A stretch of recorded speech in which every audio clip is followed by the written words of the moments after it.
আসসালামু আলাইকুম। ভিডিওতে দেখতে পাচ্ছেন এটাই আমাদের গার্ডার ইয়ার্ড। এখানে টোটাল ১৬টা গার্ডারের বেড বা পেডেস্টাল আছে। এই এক একটি গার্ডার বেডের লেন্থ 30 মিটার, অর্থাৎ ৩০ মিটার গার্ডার প্রোডাকশনের জন্য এই বেডগুলি তৈরি করা হয়েছে। গার্ডারের বেড বানানোর জন্য সর্বপ্রথম আমরা যে কাজটা করি, যে জায়গাতে বেডটা বানানো হবে সেই জায়গায় যদি খারাপ কন্ডিশনের সয়েল থাকে সেই সয়েলগুলো ওইখান থেকে তুলে ফেলি এবং সেখানে layer by layer sand filling করে কম্প্যাকশন করা হয় এবং একদমই ফাইনাল লেয়ারে আসার আগে আমরা এক লেয়ার সাব বেস ফেলে সেটা ফুললি কম্প্যাক্টেড করি এবং কম্প্যাকশন হয়ে গেলে আপনারা এখানে দেখতে পাচ্ছেন গার্ডারের দুই এন্ডে কিছু রড বের হয়ে আসে। এটা কিন্তু আরসিসি ফাউন্ডেশন। এই দুই এন্ডে আরসিসি ফাউন্ডেশন দেওয়ার মূল কারণ হচ্ছে আমরা গার্ডার যখন স্ট্রেসিং করি পুরা লোডটা কিন্তু দুই এন্ডে চলে যায়, মাঝখানে কোনো লোড থাকে না। যেহেতু পুরা গার্ডারের লোডটা দুই এন্ডে চলে যায় এই কারণেই দুই এন্ডে আরসিসি ফাউন্ডেশন থাকে এবং মাঝখানে ব্রিকের ফাউন্ডেশন থাকে। এই মাঝখানের যে ফাউন্ডেশন, ব্রিকের ফাউন্ডেশন, এখানে শুধুমাত্র নিচে এক লেয়ার ব্রিক ফ্ল্যাট সোলিং এবং ১০০ সিসি ঢালাই করা আছে। এই সিসির ওপরেই কিন্তু ব্রিক ফাউন্ডেশনটা দাঁড় করানো। মাঝখানের ইটের গাঁথুনি এবং দুই প্রান্তের আরসিসির ফাউন্ডেশন ঢালাই করা হয়ে গেলে আমরা এর উপরে ৩-৩ অথবা ৭৫ mm সাইজের অ্যাঙ্গেল বসাই। এই অ্যাঙ্গেলটার থিকনেস ৫ মিলিমিটার।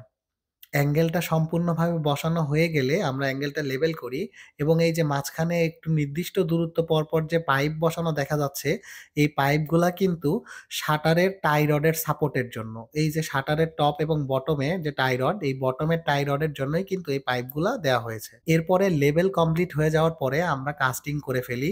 এই কাস্টিংয়ে আমরা C25 গ্রেডের কংক্রিট ইউজ করছিলাম এবং কাস্টিং এর এই লেভেলটা কিন্তু খুবই গুরুত্বপূর্ণ। প্রিসাইজলি লেবেল করা খুবই দরকার। কারণ এর উপরে ২ সাইজের একটা শীট ওয়েল্ডিং করতে হবে অ্যাঙ্গেলের উপরে। একটু খেয়াল করলে দেখবেন এই আরসিসি ফাউন্ডেশন এবং ব্রিক ফাউন্ডেশনের মাঝখানে একটা ২৫০ মিলিমিটারের একটা গ্যাপ দেখা যাচ্ছে। বলতে পারবেন এই গ্যাপটা কেন? এই গ্যাপটা রাখার কারণ হচ্ছে আমি আগেই বলছি স্ট্রেসিং করা হয়ে গেলে গার্ডারের সমস্ত লোড কিন্তু ২ প্রান্তে চলে যায়। মাঝখানে কোনো লোড থাকে না। এই যে গ্যাপ দেখা যাচ্ছে অর্থাৎ মাঝখানে কোনো লোড নাই, ২ প্রান্তে লোড।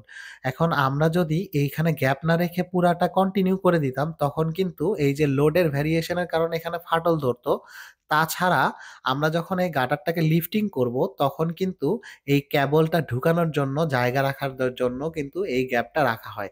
তার মানে এই গ্যাপটা রাখার পারপাস ২ টা। একটা হচ্ছে যেন ফেটে না যায় আর একটা লিফটিং এর জন্য। এই যে এখানে দেখা যাচ্ছে স্ট্রেসিং করার আগে কিন্তু কোনো গ্যাপ নাই। অর্থাৎ স্ট্রেসিং এর আগে কিন্তু গার্ডার বেডের লোডটা সম্পূর্ণ বেডের উপরেই থাকে। আরেকটা ব্যাপার খেয়াল করুন, এই যে আরসিসি ফাউন্ডেশন এটার লেন্থ কিন্তু ১৭০০ মিলিমিটার। তো ১৭০০ মিলিমিটারের শেষ প্রান্তে ৩০০ মিলিমিটার একটা অফসেট আছে। এই অফসেটটা ৭৫ মিলিমিটার ডাউন। তো এটা করার কারণ হচ্ছে আমাদের এই যে এন শাটারটার প্লেসমেন্ট এবং রিমুভাল করার সুবিধা করার জন্য এই অফসেটটা রাখতে হয়। এই ঢালাই শেষ হয়ে যাওয়ার পরে আমরা ২ এর একটা শীট উপরে ওয়েল্ডিং করে দেই অ্যাঙ্গেলের সাথে এবং শীট ওয়েল্ডিং করা হয়ে গেলে এই যে এখানে দেখা যাচ্ছে যে নিচের সাইড শাটারের সাথে অ্যাঙ্কর করার জন্য নাট বোল্ট লাগানোর জন্য একটা নির্দিষ্ট দূরত্ব পরপর ফুটা করা হচ্ছে। এই ফুটা করা কমপ্লিট হলেই কিন্তু আমাদের পেডেস্টালটা সম্পূর্ণরূপে তৈরি হয়ে গেল গার্ডার প্রোডাকশনের জন্য।